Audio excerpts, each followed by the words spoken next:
പ്രായം ചെന്നപ്പോൾ നീ തള്ളിക്കളയുന്നതെങ്കിൽ ഓർക്കണം, നിനക്കുമുണ്ടൊരു കാലം വരാൻ, നിനക്കുമുണ്ടൊരു കുഞ്ഞ്.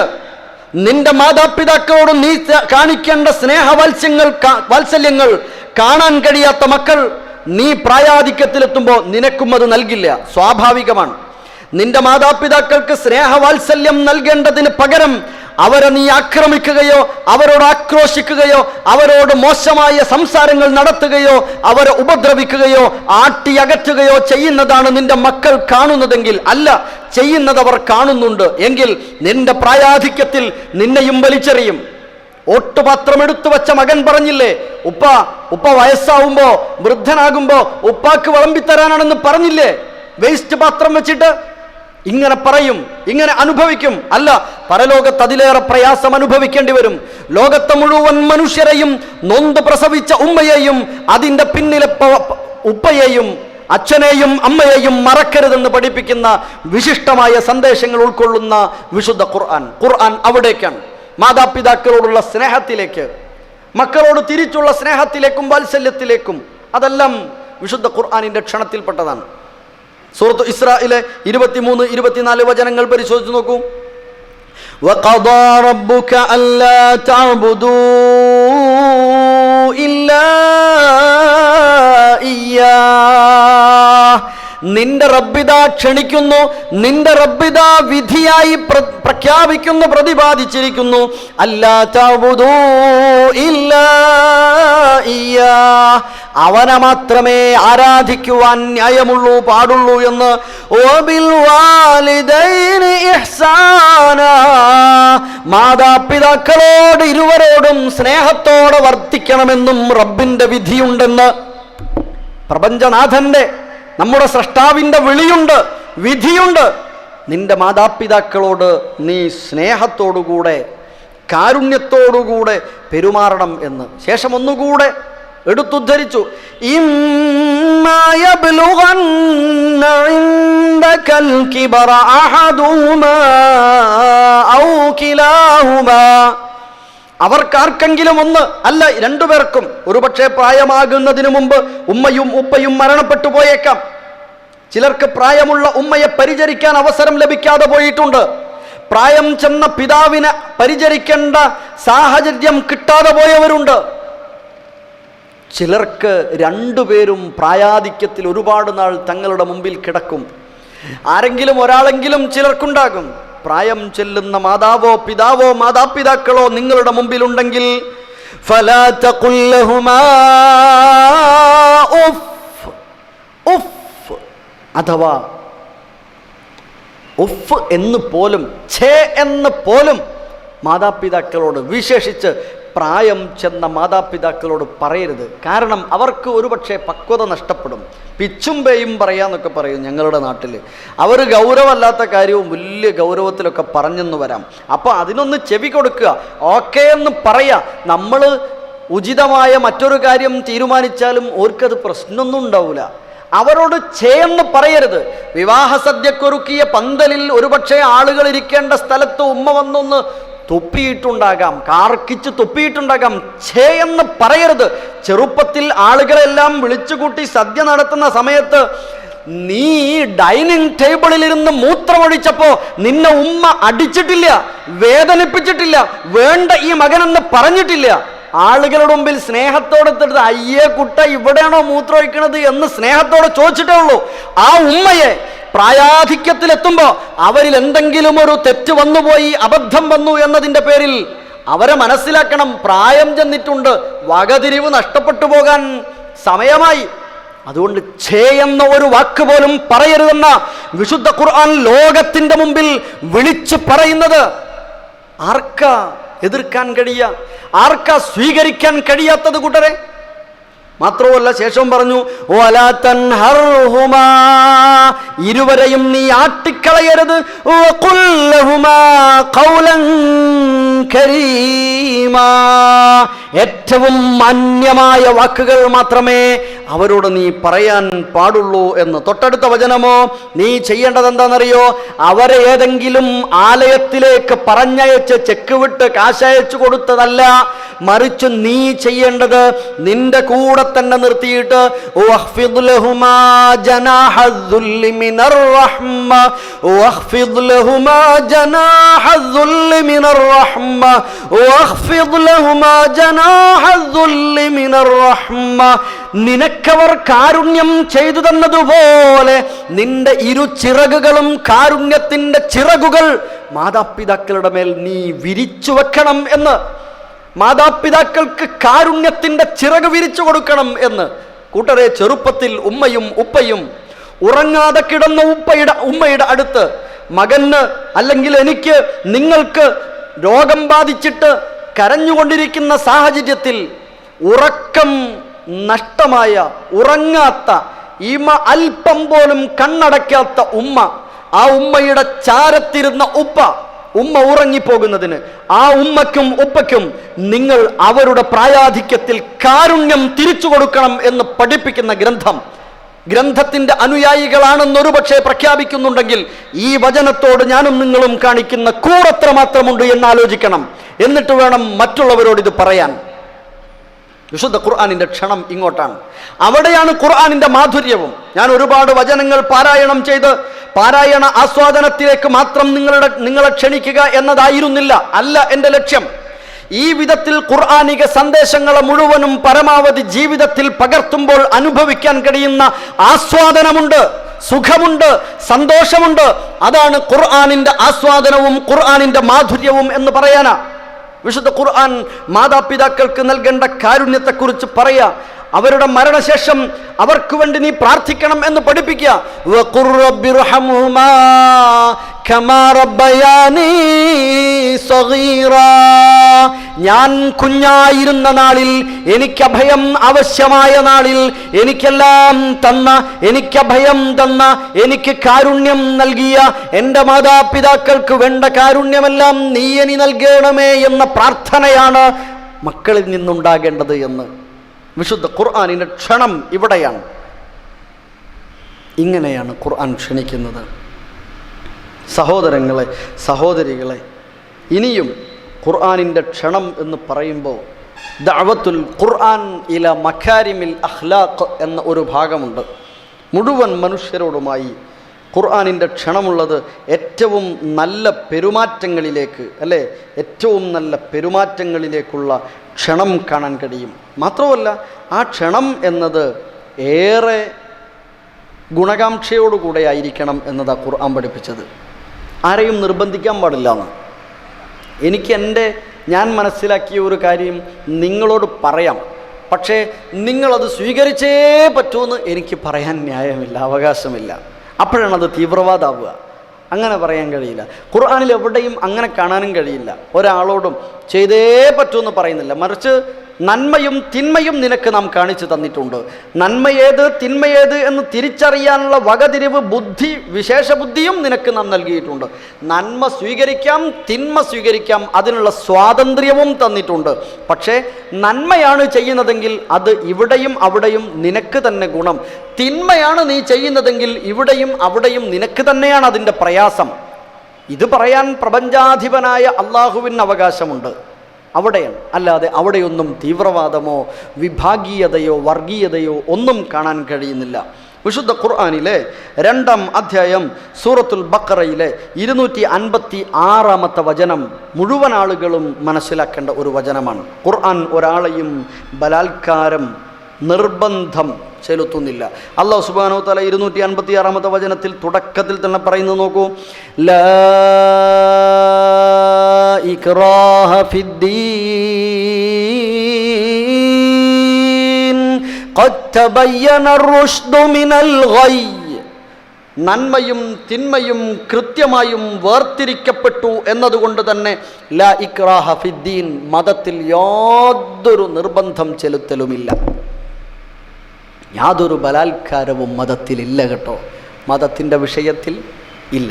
മാത്രമല്ല, നമ്മൾ ആമുഖമായി പറഞ്ഞല്ലോ, മറ്റേതെങ്കിലും ശക്തികളെ ആരാധിക്കുന്ന ആളുകളെ, അവർ ആരാധിക്കുന്ന ആരാധ്യ വസ്തുക്കളെ വല തസുബ്ബു, നിങ്ങൾ ചീത്ത പറയാൻ പോലും പാടില്ല. അത്രയും പരസ്പര ആദരവും സ്വാതന്ത്ര്യവും നൽകിയിരിക്കുന്നു. ആ സ്വാതന്ത്ര്യം നൽകാനുള്ള കാരണം ബുദ്ധി നൽകിയിട്ടുണ്ട് എന്നതുകൊണ്ടാണ്. ഓൻ തിരഞ്ഞെടുത്തോട്ടെ, ഓന് സ്വീകരിക്കാം. ഇമ്മ ഷാക്കിറൻ വ ഇമ്മ ഖഫൂറൻ, നന്ദികേട് അല്ലെങ്കിൽ നന്ദി, ഏതുമാകാം. ഇനി ഒരു വചനം കൂടെ, 10-ാം അധ്യായം സൂറത്ത് യൂനുസിലെ 99-ാമത്തെ വചനം. ഏറെ ശ്രദ്ധേയമായ ചിന്തനീയമായ വചനമായതുകൊണ്ടാണ് അത് ഓർമ്മപ്പെടുത്തുന്നത്. വലൗ ശാഅ റബ്ബുക ലആമന മൻ ഫിൽ അർദി ജമീഅ അഫഅൻത തുക്രിഹുന്നാസ ഹത്താ യകൂനൂ മുഅ്മിനീൻ. വേണമെന്നു വെച്ചാൽ നിന്റെ റബ്ബിന് തന്നെ എല്ലാ ആളുകളെയും ഒരേ വിശ്വാസമുള്ള സത്യവിശ്വാസികളാക്കാമായിരുന്നു. പക്ഷേ അവൻ അങ്ങനെ ഒരു നിർബന്ധം ചെലുത്തിയില്ല. റബ്ബ് അങ്ങനെ ഒരു നിർബന്ധം ചെലുത്തിയില്ല, സ്വാതന്ത്ര്യം നൽകിയിട്ടേ ഉള്ളൂ. എന്നിട്ട് പറയാ അഫഅൻത തുക്രിഹുന്നാസ്, പിന്നെ നിനക്കാണോ, നീ ആളുകളെ നിർബന്ധിക്കുകയാണോ? ഹത്താ യകൂനൂ മുഅ്മിനീൻ, എല്ലാവരും നിന്നെ പോലെ തന്നെ വിശ്വാസിയാകണം എന്ന്. മതത്തിൽ ബലാത്കാരമില്ല എന്ന്. മതം നാം ഇത്രയും നേരം പറഞ്ഞ അല്പം ചില കാര്യങ്ങൾ മാത്രം സൂചിപ്പിച്ചല്ലോ ഇസ്ലാമിൻ്റെ, ഖുർആനിൻ്റെ ക്ഷണത്തെ സംബന്ധിച്ച്. ആ കാര്യങ്ങളിലേക്കും നമ്മൾ വിട്ടുപോയ ഒരുപാട് വിഷയങ്ങളിലേക്കുള്ള ക്ഷണമുണ്ട്. അവിടെയൊന്നും ഖുർആൻ എന്ത് ചെയ്തിട്ടില്ല, ഒരു നിർബന്ധവും ചെലുത്തിയിട്ടില്ല. ഒരു പ്രസക്തമായ ഒരു ക്ഷണമുണ്ട്. എന്താണെന്നറിയത്? ഇന്നത്തെ സാഹചര്യത്തിൽ ഏറെ സൂക്ഷിക്കേണ്ട ഒന്നായതുകൊണ്ട് പറയാം. ഒരു വചനമുള്ളത് സൂറത്ത് ഇസ്രായേൽ 36-ാമത്തെ വചനമാണ്. ولا تقف ما ليس لك به علم إن السمع والبصر والفؤاد كل أولئك كان عنه مسؤولا. വാട്സാപ്പ്, സോഷ്യൽ മീഡിയകൾ ഉപയോഗിക്കുന്ന, കിട്ടിയ മെസ്സേജ് വായിച്ചു പോലും നോക്കാതെ ആയിരങ്ങളിലേക്ക് ഗ്രൂപ്പുകളിലേക്ക് ഫോർവേഡ് ചെയ്യുന്ന സഹോദരങ്ങളെ ഓർത്തു നോക്കുക. പ്രൂഫില്ലാത്ത ഒന്ന് ഫോർവേഡ് ചെയ്യരുതെന്ന് പഠിപ്പിക്കുന്ന ഗ്രന്ഥം, പ്രമാണമില്ലാത്ത ഒന്ന് പറഞ്ഞു നടക്കരുതെന്ന് പഠിപ്പിക്കുന്ന ഗ്രന്ഥം.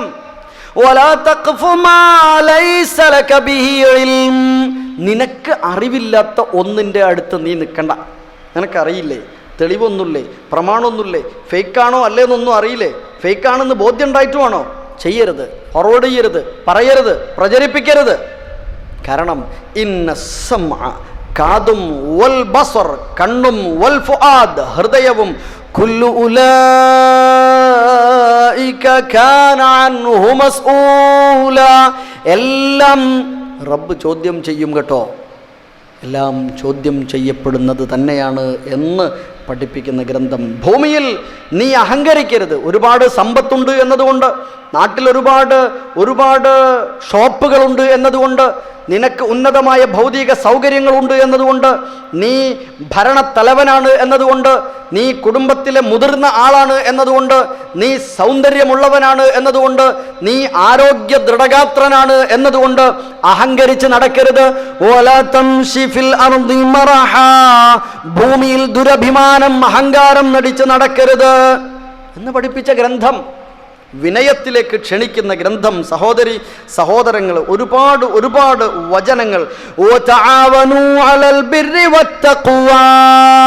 നന്മയുടെ സൂക്ഷ്മത ഉള്ള കാര്യങ്ങളിലേക്ക്, നല്ല കാര്യങ്ങളിൽ നിങ്ങൾ എല്ലാവരും പരസ്പരം സഹായിച്ചുകൊണ്ടിരിക്കണം. വല തഅവനു അലൽ ബിർരി അലൽ ഇസ്മി വൽ ഉദ്വാൻ, തെറ്റായ കാര്യങ്ങളിലും ശത്രുതാപരമായ വിഷയങ്ങളിലും പരസ്പരം സഹായിക്കാൻ പാടില്ല എന്നിങ്ങനെയുള്ള സന്ദേശങ്ങളിലേക്കാണ് വിശുദ്ധ ഖുർആനിൻ്റെ ക്ഷണം എന്നാണ് അല്പസമയം നിങ്ങളുടെ മുമ്പിൽ സംസാരിക്കാൻ അവസരം ലഭിച്ചപ്പോൾ ഞാൻ നിങ്ങളുമായി പങ്കുവച്ചത്. അള്ളാഹു നമ്മയൊക്കെ അനുഗ്രഹിക്കുമാറാവട്ടെ. വിശുദ്ധ ഖുർആനിനെ പഠിക്കണം. വിശുദ്ധ ഖുർആനിൻ്റെ ഒരു ക്ഷണമുണ്ട്. വിശുദ്ധ ഖുർആൻ വലഖദ് യസ്സർനൽ ഖുർആന ലിദ്ദിക്ർ ഫഹൽ മിൻ മുദ്ദക്കിർ. വിശുദ്ധ ഖുർആനിനെ നാം എളുപ്പമാക്കിയിട്ടുണ്ട്. എന്നിട്ടും ആലോചിക്കാൻ ആരുമില്ലേ? എന്നിട്ടും ഓർക്കുന്നില്ലേ, പഠിക്കുന്നില്ലേ? ഉത്ബോധനം സ്വീകരിക്കുന്നില്ലേ എന്ന ചോദ്യമുണ്ട്. എൻ്റെ ശബ്ദം ശ്രവിക്കുന്ന എൻ്റെ പിന്നിലും മുന്നിലുമുള്ള മുഴുവൻ ആളുകളോടും ഞാൻ എളിമയോടെ ഒരു ചോദ്യം ചോദിക്കട്ടെ. ഖുർആനിൽ നിന്ന് എത്ര പഠിച്ചു? ഖുർആനിൽ നിന്ന് എത്ര പഠിച്ചു? എന്ത് പഠിച്ചു? ഖുർആനിനെക്കുറിച്ചൊന്ന് പറയാൻ, ഖുർആനൊന്ന് പ്രവർത്തിച്ച് കാണിച്ചു കൊടുക്കാൻ കഴിയാതെ പോയോ? കഴിയാതെ പോകുന്നുവോ? അനുയായികൾ എന്ന് മാത്രം പറഞ്ഞു നടക്കുന്നുവോ? വെള്ളിയാഴ്ച ജുമുഅയിൽ മാത്രം പങ്കെടുത്തതുകൊണ്ട് ആയോ? സഹോദരങ്ങളെ, ഖുർആനിൽ നിന്ന് എന്ത് പഠിച്ചു? സംരംഭങ്ങളില്ലാഞ്ഞിട്ടാണോ നാട്ടിൽ സംരംഭങ്ങളില്ലാഞ്ഞിട്ടാണോ ഖുർആൻ പഠിക്കാൻ കഴിയാത്തത്? അല്ല, ഹദീസുകളായിരുന്നാലും പഠിക്കാൻ കഴിയാത്തത്? ഇതൊന്നും പഠിക്കാനുള്ള സംരംഭങ്ങൾ നാട്ടിലെവിടെയും ഇല്ലാഞ്ഞിട്ടാണോ? സ്വന്തം കൈവശമുള്ള ആപ്പുകളിലുണ്ടല്ലോ വിശുദ്ധ ഖുർആനിനെ പഠിക്കാൻ ഒരുപാട് സംവിധാനങ്ങൾ. എല്ലാ പള്ളികളിലുമുണ്ടല്ലോ ഖുർആൻ പഠിക്കാനുള്ള സംവിധാനങ്ങൾ. എല്ലാ നാട്ടിലുമുണ്ടല്ലോ ഖുർആൻ പഠിക്കാനുള്ള സംരംഭങ്ങൾ. വ്യവസ്ഥാപിതമായ സംരംഭങ്ങളിൽ നാട്ടിലെവിടെയാണോ അടുത്തൊരു സംരംഭമുള്ളത് ആ പ്രദേശത്ത് സംരംഭത്തിൽ സ്ഥാപനത്തിൽ ചെന്ന് അച്ചടക്കത്തോടെ അല്പസമയം നിഷ്പക്ഷമായി നിഷ്കളങ്കമായിരുന്ന് വിനയാന്വിതനായി ഖുർആനിക വചനങ്ങളെ ഒന്ന് വായിച്ചു നോക്കാൻ, ഒന്ന് പഠനം നടത്താൻ ഇനിയും സമയമായില്ലെങ്കിൽ 20-ാം അധ്യായം സൂറത്തു ത്വാഹയിലെ അവസാന ഭാഗം സൂചിപ്പിച്ചതുപോലെ വമൻ അറദ അൻ ദിക്രി ഫഇന്ന ലഹു മഈശതൻ ദൻകാ വനഹ്ശുറുഹു യൗമൽ ഖിയാമത്തി അമാ. അന്ധനായി ഒരുമിച്ച് കൂട്ടും ഖിയാമത്തിൽ.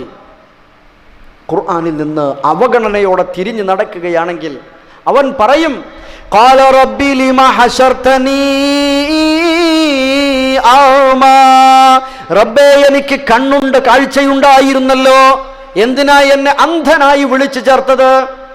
റബ്ബ് പറയാ, ഖാല കദാലിക അതത്ക ആയാതുനാ ഫനസീതഹാ വകദാലികൽ യൗമ തുൻസാ. നീ പറഞ്ഞത് ശരി തന്നെ, നിനക്ക് കാഴ്ചയുണ്ടായിരുന്നു, പക്ഷേ നിനക്ക് നാം നൽകിയ സന്ദേശത്തെ നീ കണ്ടില്ല. കാണാതെ നടിച്ചു നീ, കേൾക്കാതെ നടിച്ചു നീ. നിന്റെ അടുത്ത് പല സഹോദരങ്ങളും വന്ന് പറഞ്ഞു, നീ ആ ഖുർആൻ പഠിക്കാനുള്ള സംരംഭം നമ്മുടെ നാട്ടിൽ, നമ്മുടെ പള്ളിയിൽ, നമ്മുടെ മഹല്ലിൽ ഒരുക്കിയിരിക്കുന്നു, നാളെ മുതൽ കുടുംബസമേതം വന്നുകൂടെ, ആഴ്ചയിൽ 1.5 മണിക്കൂറെങ്കിലും വരണം കേട്ടോ എന്ന് സ്നേഹത്തോടെ സൗമ്യമായി പറഞ്ഞിരുന്നു. പക്ഷേ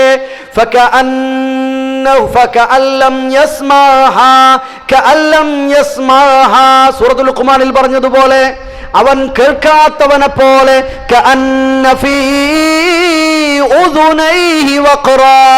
ഇരു കാതുകളിലും എന്തോ ഉരുക്കൊഴിച്ചതുപോലെ കേൾക്കാത്തവനായി നീ തിരിഞ്ഞു നടന്നു.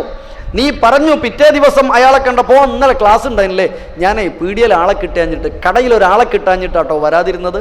പെട്ടെന്ന് വേറൊരു കാര്യം ഉണ്ടായി. സഹോദരങ്ങളെ, സമയമില്ലെന്ന് പറഞ്ഞ് മാറ്റിവെച്ച നാം പലപ്പോഴും നാം ഏതൊന്നിനു വേണ്ടിയായിരുന്നോ മാറ്റിവെച്ചത് അത് ചെയ്യാതെ ആഴ്ചകളോളം ഒരുപക്ഷെ മറ്റേതെങ്കിലും കാര്യത്തിലേക്ക് മാറി നിൽക്കേണ്ടി വരാറുണ്ട്. സമയമൊന്നും നമുക്കില്ലാഞ്ഞിട്ടല്ല, പക്ഷേ നാം നമ്മുടെ ആ അന്ത്യസമയത്തെക്കുറിച്ച് ബോധമില്ലാത്തവരായതുകൊണ്ടാണ്. ആ ദിവസത്തെ ഭയപ്പെടണം, മരണത്തെ ഭയപ്പെടണം, മരണത്തെ ഭയപ്പെടണം. ആര് എപ്പോൾ എവിടെ എങ്ങനെ എന്നറിയില്ല മരണപ്പെടുന്നത്.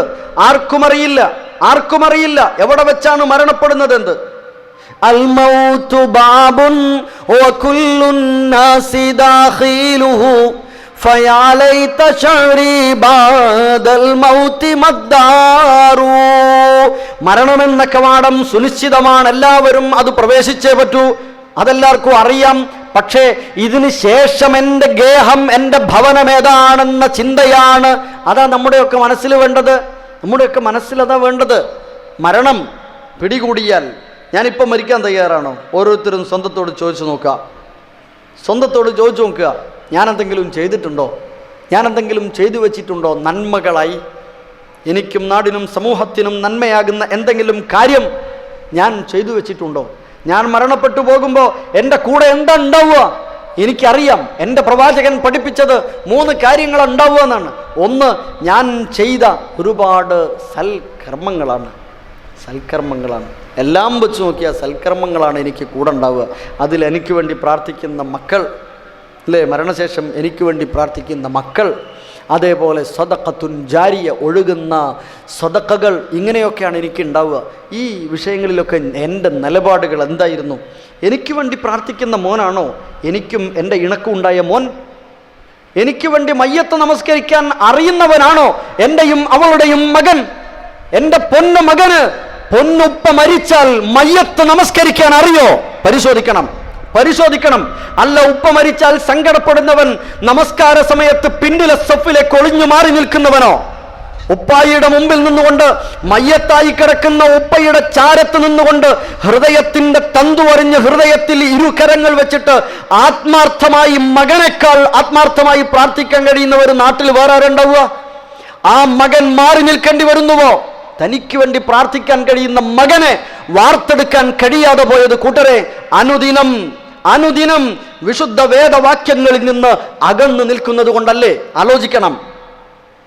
വിശുദ്ധ ഖുർആനിൽ നിന്ന് അവഗണനയോടെ തിരിഞ്ഞു നടക്കുന്നവർക്ക് കുടുസായ ജീവിതമായിരിക്കും എന്ന് തന്നെയാണ് ഖുർആൻ സൂറത്ത് താഹ 20-ാം അധ്യായത്തിൽ സൂചിപ്പിക്കുന്നത്. സഹോദരങ്ങളെ, ഏതെങ്കിലും ഒരു സ്ഥലത്തിൻ്റെ പേര് മാത്രം പറയാൻ, മാത്രമല്ല എവിടെയൊക്കെ ഉള്ളതെന്ന് എനിക്കറിയില്ല. നിങ്ങളുടെ നാട്ടിൽ ഒരുപാട് സംരംഭങ്ങളുണ്ട്.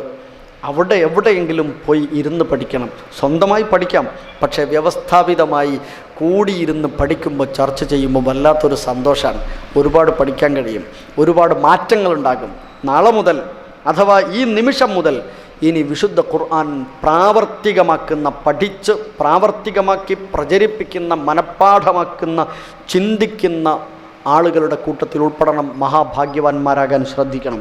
ഞാൻ എൻ്റെ ഭാഷണത്തിൽ എപ്പോഴും അവസാനം സൂചിപ്പിക്കുന്ന ഒരു കാര്യമുണ്ട്. വിശുദ്ധ ഖുർആൻ പാരായണം ചെയ്താൽ പ്രതിഫലം നൽകപ്പെടുന്ന ഗ്രന്ഥം കൂടെയാണ്. എന്നും പ്രഭാതത്തിലും പ്രദോഷത്തിലും പാരായണം ചെയ്യണം. സത്യമായിട്ടും ഒന്ന് ചോദിച്ചു നോക്കി, ഞാൻ ഒറ്റയ്ക്കിരുന്ന് ഖുർആൻ ഈണത്തിൽ ഭംഗിയായി ഓതിയിട്ട് എത്ര ദിവസമായി?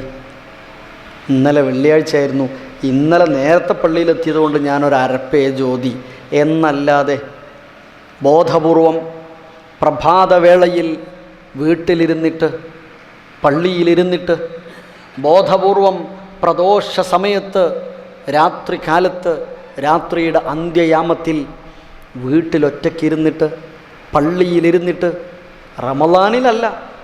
റമദാനിൽ മാത്രമല്ല, അല്ലാതെ ഖുർആൻ ഞാൻ പാരായണം ചെയ്ത ദിവസം ശരിയാ എന്നാ ഞാൻ അങ്ങനെ ഓതിയത് എന്നൊന്ന് ഓർത്തു നോക്കൂ. നമ്മളൊക്കെ ഓരോരുത്തരും ഖുർആനിൻ്റെ വായനയാണ് ഒരു മനുഷ്യനെ നന്മയിലേക്ക് പ്രചോദനം നൽകുന്നത് എന്ന് വിശുദ്ധ ഖുർആൻ സൂറത്തുൻ നംലിലെ അവസാന ഭാഗത്ത് പറയുന്നുണ്ട്. ഖുർആനിലെ പ്രവാചകൻ പ്രഖ്യാപിച്ചതാ, വഅൻ അത്ലുവൽ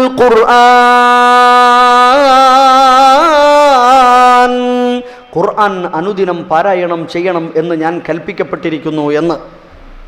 സഹോദരങ്ങളെ, എന്നും നിങ്ങൾ ഖുർആൻ പാരായണം ചെയ്യണം. ശ്മശാന സമാനമാക്കരുത്, ഖബറിടങ്ങളെപ്പോലെ ആക്കരുത് നിങ്ങളുടെ വീടിനെ. അവിടെ ഖുർആൻ പാരായണം ഉണ്ടാകണം. മുമ്പൊക്കെ വീടുകളിൽ നിന്ന് ഖുർആനിൻ്റെ ശബ്ദം മുഖരിതമാകാറുണ്ടായിരുന്നു. ഇന്ന് ഏതു ശബ്ദമാണ് നമ്മുടെ വീടുകളിൽ എന്ന് പരിശോധിക്കണം. ഞാൻ എല്ലാവരെയും പറയല്ല, നമ്മിൽ പലരും അങ്ങനെയാണോ? ഭയപ്പെടണം. ഇനി അതോട് ചേർത്ത് വെച്ചൊരു കാര്യം കൂടെ, എങ്ങനെയാണ് വിശുദ്ധ ഖുർആൻ വായിക്കേണ്ടത്? മറ്റേതെങ്കിലും പത്രങ്ങൾ വായിക്കുന്നത് പോലെ, നോവലുകൾ വായിക്കുന്നത് പോലെ ഓടിയുള്ള ഒരു വായന അല്ല. വിശുദ്ധ ഖുർആൻ 2-ാം അധ്യായം സൂറത്ത് ബഖറയിലൂടെ സൂചിപ്പിക്കുന്ന ഒരു കാര്യമുണ്ട്. 100 വചനം അങ്ങ് കഴിഞ്ഞിട്ട് ഒരു വചനത്തിൽ പറയാ, അല്ലദീന ആതൈനാഹുമുൽ കിതാബ യത്ലൂനഹു ഹഖ്ഖ തിലാവതിഹി ഉലൈക യുഅ്മിനൂന ബിഹി. വിശുദ്ധ ഖുർആൻ പാരായണം ചെയ്യേണ്ടതിന് അതിൻ്റേതായ ഒരു സാവകാശക്രമം ഉണ്ട്. അതിവേഗത്തിൽ വലാ തഅജൽ ബിൽ ഖുർആൻ, ഖുർആനിനെ നീ തിരക്കിട്ടോതരുത്, ധൃതിപ്പെട്ടോതരുത്, സാവകാശമായിരിക്കണം. മാത്രമല്ല വറത്തിലിൽ ഖുർആന തർതീല, സൂറത്ത് മുസമ്മിലിലെ 4-ാം വചനം. നീ ഖുർആൻ പാരായണം ചെയ്യേണ്ടത് സാവകാശക്രമത്തിലാണ്. അതുമാത്രവുമല്ല, പ്രവാചകൻ പറഞ്ഞു, നിന്റെ ശബ്ദത്തിൽ ഏറ്റവും നല്ല ശബ്ദത്തോടെ നീ തന്നെ കേൾക്കുന്ന വിധത്തിൽ വേണം എന്ന് പാരായണം ചെയ്യാൻ. ആ വിധത്തിലും പ്രവാചകൻ പറയിപ്പിച്ചത് സയ്യിനുൽ ഖുർആന ബി അസ്വാതികും, നിങ്ങൾ നിങ്ങളുടെ നല്ല ശബ്ദം കൊണ്ട് ഖുർആനിനെ മാറ്റുകൂട്ടണം, അലങ്കരിക്കണം, സീനത്ത് നൽകണം ഖുർആനിന് എന്ന്. എന്തെങ്കിലും അക്ഷരങ്ങൾ കൂട്ടിച്ചേർത്ത് പറയുന്നതല്ല, പറയേണ്ടതല്ല ഖുർആനിക വചനങ്ങൾ. അത് ലോകാവസാനം വരെയുള്ള മുഴുവൻ മനുഷ്യർക്കും വക്രതയില്ലാതെ സന്തോഷത്തോടെ ജീവിക്കാൻ പ്രാപ്തി നൽകുന്ന വചനങ്ങളാണ്. അത് വക്രതയില്ലാതെ, വളച്ചൊടിക്കലില്ലാതെ, തപ്പിത്തടയാതെ, നേർക്കുനേർ സുന്ദര ശബ്ദത്തോടെ മാന്യമായി താളാത്മകമായി പാരായണം ചെയ്യണം. ഖുർആനിന് ഒരു രാഗമുണ്ട്, എന്തോ ഒരു താളമുണ്ട്. ഇത് കവിതയല്ല, ഇത് ഗാനമല്ല, ഇത് ഗദ്യമല്ല, ഇതിനെന്തോ ഒരു താളാത്മകതയുണ്ട് കേട്ടോ. വലീദ് പോലും അന്ന് ഖുർആനിൻ്റെ അവതരണ ആരംഭ കാലഘട്ടത്തിൽ ഖുർആനിൻ്റെ ശത്രുനിരയിലെ പ്രമുഖൻ പോലും ഖുർആനിനെ കുറിച്ച് അത്ഭുതപ്പെട്ട് പറഞ്ഞത് അതായിരുന്നു. അങ്ങനെ ആകൃഷ്ടരായിരുന്നു. വിശുദ്ധ ഖുർആൻ പാരായണത്തിന് അങ്ങനെ ഒരു ഭംഗിയുണ്ട്, ഭംഗിയുണ്ടാകണം. ഭംഗിയായി വേണം നീ ആളുകളുടെ മുമ്പിൽ അത് ഓതിക്കേൾപ്പിക്കാൻ. നമ്മളൊക്കെ 17 തവണ നേരത്തെ സൂചിപ്പിച്ചതുപോലെ സൂറത്തുൽ ഫാത്തിഹ ഓതുന്ന ആളുകളാണ്. ഫാത്തിഹ എങ്ങനെയാണ് നമ്മൾ പലരും ഓതാറുള്ളത്? അൽഹംദുലില്ലാഹി റബ്ബിൽ ആലമീൻ അർറഹ്മാനിർ റഹീം മാലികി യൗമിദ്ദീൻ ഇയ്യാക നഅ്ബുദു വഇയ്യാക നസ്തഈൻ ഇഹ്ദിനസ് സിറാത്തൽ മുസ്തഖീം. ഇങ്ങനെ പറയാൻ തന്നെ ഭയപ്പാടാ എനിക്ക്. ഇങ്ങനെയാണോ ഫാത്തിഹ ഓതേണ്ടത്? ഇങ്ങനെയാണോ ഖുർആൻ പാരായണം ചെയ്യേണ്ടത്? ഇത് പ്രപഞ്ചനാഥന്റെ വാക്കുകളാ. നാട്ടിലെ പ്രമാണിയായ ഭരണത്തിന്റെ തലവനായ, പാർട്ടിയുടെ തലവനായ, തലപ്പത്തിരിക്കുന്ന ആരെങ്കിലും ഒരാളുടെ ഏതെങ്കിലും ഒരു പ്രയോഗം, ഏതെങ്കിലും ഒരു ഉദ്ധരണി, ഒരു കോട്ടിംഗ് അതെടുത്ത് നാം നാളെ മറ്റൊരു പ്രഭാഷണത്തിൽ ഉദ്ധരിക്കുമ്പോൾ ഏതെങ്കിലും ഒരു അക്ഷരം തെറ്റിയാൽ, ഏതെങ്കിലും ഒരു വാക്ക് മാറിപ്പോയാൽ പിറ്റേ ദിവസം പത്രങ്ങളിലൊക്കെ കോളിളക്കം സൃഷ്ടിക്കൂലേ? പ്രശ്നങ്ങൾ ഉണ്ടാവൂലേ? രക്തം ചിന്തലുണ്ടാവൂലേ? വഴക്കും വക്കാണും ഉണ്ടാവൂലേ? ഉണ്ടാകും. അതിലപ്പുറമാണ് പ്രപഞ്ചനാഥനായ പടച്ച തമ്പുരാന്റെ കലാം. അതിശ്രേഷ്ഠമാണ്. അക്ഷരം തെറ്റാതെ വായിക്കണം, മാന്യമായി വായിക്കണം, സാവകാശത്തിൽ ക്രമത്തിൽ വായിക്കണം. അതിന് ഭംഗി വേണം. പ്രപഞ്ചത്തിന് അതിനൊരു താളമുണ്ട്, ഭൂമിക്ക് അതിനൊരു താളമുണ്ട്, ആകാശത്തിലെ ഗോളങ്ങളുടെ സഞ്ചാരപഥങ്ങളിലൂടെയുള്ള യാത്രകൾക്ക് താളമുണ്ട്, പക്ഷികളുടെ സംസാരത്തിനും പാട്ടുപാടലുകൾക്കും താളമുണ്ട്. അതേപോലെ തന്നെ സമുദ്രത്തിലെയും തോടിലെയും അരുവിലെയും ജലത്തുള്ളികൾ ഒഴുകിപ്പോകുന്നതിനൊരു താളമുണ്ട്. എല്ലാറ്റിനും ഒരു താളമുണ്ട്. മനുഷ്യന്റെ ജീവിതത്തിനും താളം വേണം.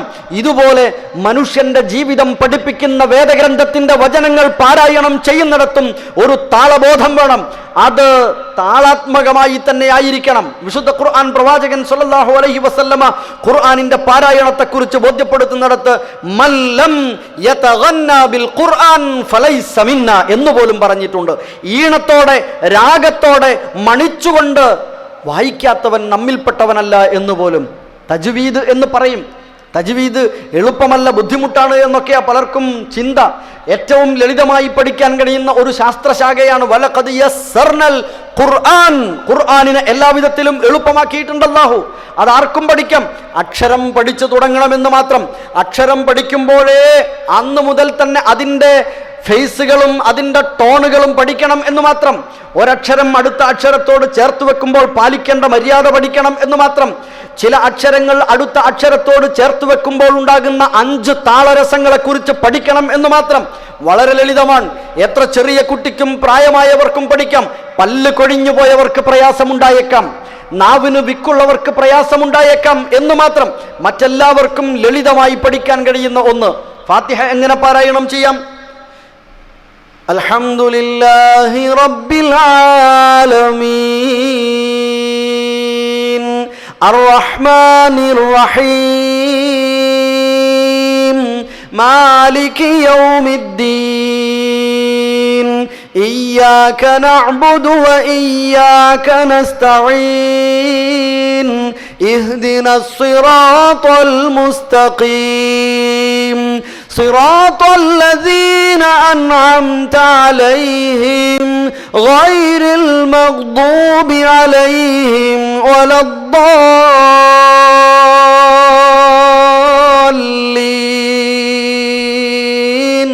ഇങ്ങനെ ഒരു ഇമാം നമസ്കാരത്തിൽ പാരായണം ചെയ്യുന്നത് കേൾക്കുന്ന ശ്രോതാവിന്, മഅ്മൂമിന്, ഇമാമിനും മഅ്മൂമിനും എത്ര ആസ്വാദനമുണ്ടാകും കൂട്ടരെ. അങ്ങനെ വിശുദ്ധ ഖുർആനിനെ പഠിക്കണം. ഓരോ അധ്യായങ്ങളും. സൂറത്തുൽ കൗസർ ഇന്നാ അഅ്തൈനാക്കൽ കൗസർ ഫസല്ലി ലിറബ്ബിക വൻഹർ ഇന്ന ശാനിയക ഹുവൽ അബ്തർ. എത്രയെത്ര തെറ്റുകളാണ് നമ്മളൊക്കെ പാരായണം ചെയ്യുന്നതിൽ. ഇന്നാ അഅ്തൈനാക്കൽ കൗസർ ഫസല്ലി ലിറബ്ബിക വൻഹർ ഇന്ന ശാനിഅക ഹുവൽ അബ്തർ എന്ന് കൃത്യമായി പഠിക്കാം. ഇന്ന എന്ന് പറഞ്ഞപ്പോൾ എന്തൊക്കെയാ പുതുതായി ഉണ്ടായ താളരസം? ഇന്നാ അഅ്തൈനാക്കൽ കൗസർ അല്ല, പഠിക്കാൻ വളരെ ലളിതമാണ്. തജ്വീദ് പഠിക്കുന്ന മാർഗത്തിൽ ഒരുപാട് സംവിധാനങ്ങൾ നമ്മുടെയൊക്കെ നാട്ടിലുണ്ട്. ഞങ്ങളുടെ നാട്ടിലൊക്കെ ഞാൻ TTQ എന്ന ഒരു സംരംഭം നടത്തുന്നുണ്ട്, തദ്രീബു തജ്വീദിൽ ഖുർആൻ എന്നത്. എല്ലാ അക്ഷരങ്ങൾക്കും, അറബിയിലെ മുഴുവൻ അക്ഷരങ്ങൾക്കും 20 ഫേസുകളുണ്ട്, 20 ഹാലുകളുണ്ട്. ആ 20 ഹാലുകൾ പഠിച്ചു വരുമ്പോൾ തജ്വീദ് അനായാസം അല്ലെങ്കിൽ വളരെ എളുപ്പത്തിൽ തജ്വീദ് പഠിക്കാൻ കഴിയും. ആ ഹാലുകളെയൊക്കെ പരിചയപ്പെട്ടിട്ടുണ്ടാകും. ഒരുപക്ഷെ എൻ്റെ ശബ്ദത്തിൽ നിന്ന് തന്നെ നിങ്ങളൊക്കെ കേട്ടിട്ടുണ്ടാകാം. എങ്ങനെയാ തജ്വീദ് പഠിക്കുക? വളരെ ലളിതമാണ്. 2 തരത്തിലാണ് അക്ഷരങ്ങൾ. ആ രണ്ട് തരത്തിലുള്ള 2 വിധത്തിലുള്ള അക്ഷരങ്ങൾക്ക് 2 ടോണുകളുണ്ട്. ആ ടോൺ അനുസരിച്ച് അതിൻ്റെ ദീർഘങ്ങൾക്കും ടോൺ മാറ്റമുണ്ടാകും. ഇത് മാത്രം പഠിച്ചാൽ നമ്മുടെ പാരായണത്തിൽ ഒരുപാട് മാറ്റങ്ങൾ ഉണ്ടാകും. ഒന്നാമത്തെ ഫേസ് എന്താണെന്നറിയോ? ഫത്ഹ. ആ അല്ലെങ്കിൽ ഹംസയ്ക്ക് ഫത്ഹ നൽകിയാൽ അ, ബ ഫത്ഹ ബ, ത ഫത്ഹ ത, സ ഫത്ഹ സ, ജീം ഫത്ഹ ജ, ഹ ഫത്ഹ ഹ, ഖ ഫത്ഹ എന്ന് പറയുമ്പോൾ ഒരു മാറ്റം പഠിക്കുന്നു കുട്ടി. അക്ഷരമൊക്കെ പഠിച്ച് ഓതാനൊക്കെ പഠിച്ച് 4ാം ക്ലാസ്സിലും 5ാം ക്ലാസ്സിലും എത്തുമ്പം കുട്ടിക്ക് ഒരു പുസ്തകം കൊടുത്ത് 25 റുപ്യാന്ന് പറഞ്ഞ് പുസ്തകം കുട്ടിക്ക് കൊടുത്ത് കുട്ടീനോട് പറഞ്ഞു, മക്കളെ ഖുർആൻ ഓതേണ്ടത് ഇങ്ങനല്ല, തജ്വീദോടുകൂടെ ഓതണം എന്ന് പറഞ്ഞാൽ കുട്ടി അംഗീകരിക്കുമോ? തറവായിപ്പോയി, ഉറച്ചുപോയി കുട്ടിയുടെ മനസ്സിൽ ഒരു ടോൺ. അതല്ല, അക്ഷരം പഠിക്കുമ്പോൾ തന്നെ ആ ടോൺ വ്യത്യാസം പഠിക്കണം. അ ബ ത സ ജ ഹ. 7ാമത്തെ ലെറ്റർ ഹ വരുമ്പോൾ ഹ എന്ന് മലർത്തി വെച്ച് പറയാൻ പാടില്ല, ഹ എന്ന് ഹെവി ലെറ്ററായി ഉപയോഗിക്കണം. 7+1 8 അക്ഷരങ്ങൾ.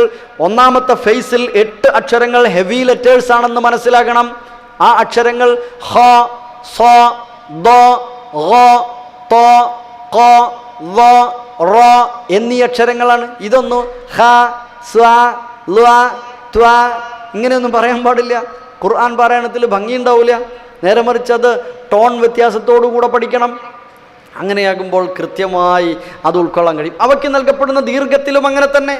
അ ബ ത സ ജ ഹ. 6 അക്ഷരങ്ങളും അല്പം ചരിവോടുകൂടെ, അല്പം മാത്രം ചരിവോടുകൂടെ ഇസ്തിഫാലത്തായിട്ട് ലൈറ്റ് ലെറ്റേഴ്സായിട്ട് ദീർഘം ടോൺ നൽകുന്നു. ശേഷം ഹ മാറി, അതിൻ്റെ ടോൺ മാറി. ഞാനതൊരു ചെറിയ പാട്ടിലൂടെ, കവിതയിലൂടെ കുട്ടികളെ പഠിപ്പിച്ചു. അവർക്ക് വളരെ എളുപ്പം അത് പഠിക്കാൻ കഴിഞ്ഞു. ഖുർആൻ പാരായണത്തിൽ അത് പാലിക്കാൻ കഴിഞ്ഞു. ആ വരികൾ 4 വരികൾ മാത്രം. അതിങ്ങനെയാണ്, നിങ്ങൾക്കും പഠിക്കാം.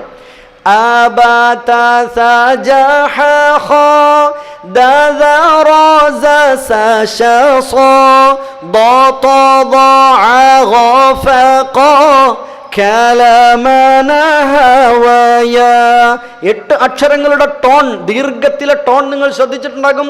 ഹ, സ, ദ, ഗ, ത, ഖ, വ, റ എന്നാണ്. റ എന്നല്ല. റാളിയതം മർളിയ എന്നല്ല.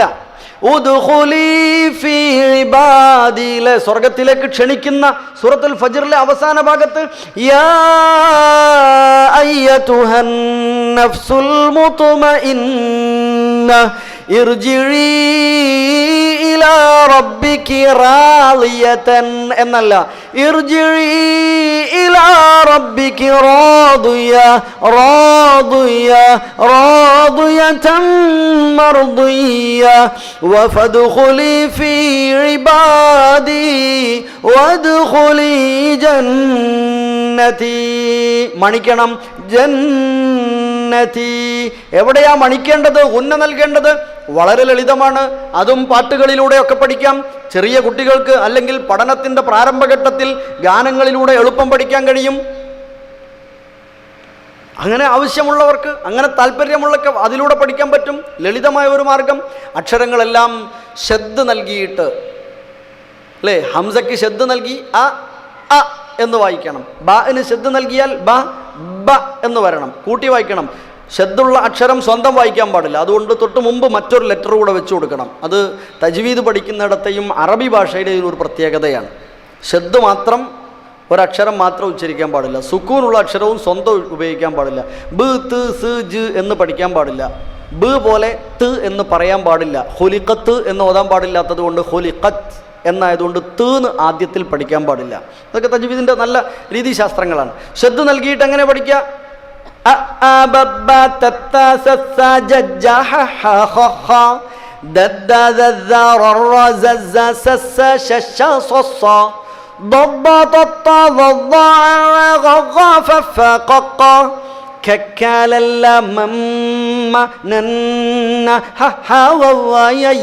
എത്ര ലളിതം!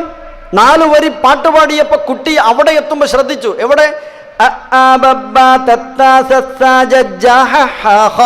ടോണ് മാറുന്നുണ്ട്. Heavy light.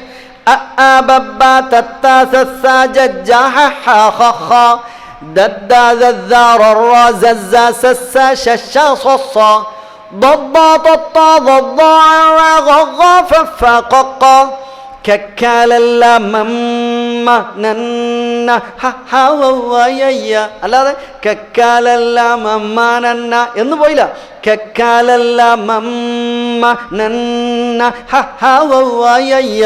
ഇവിടെയാണ് ഖുർആനിലെ സൂറത്തുൽ കൗസർ വായിക്കുന്നത്.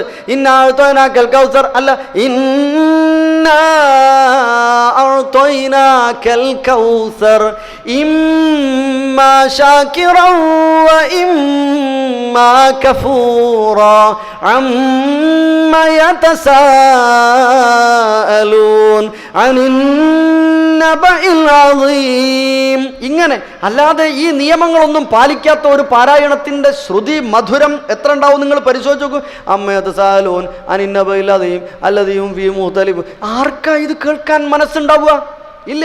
ഖുർആനിനെ അതിൻ്റെ താളഭംഗിയോടെ, അക്ഷരസ്ഫുടത, അതിൻ്റെ മറ്റു താളഭംഗികൾ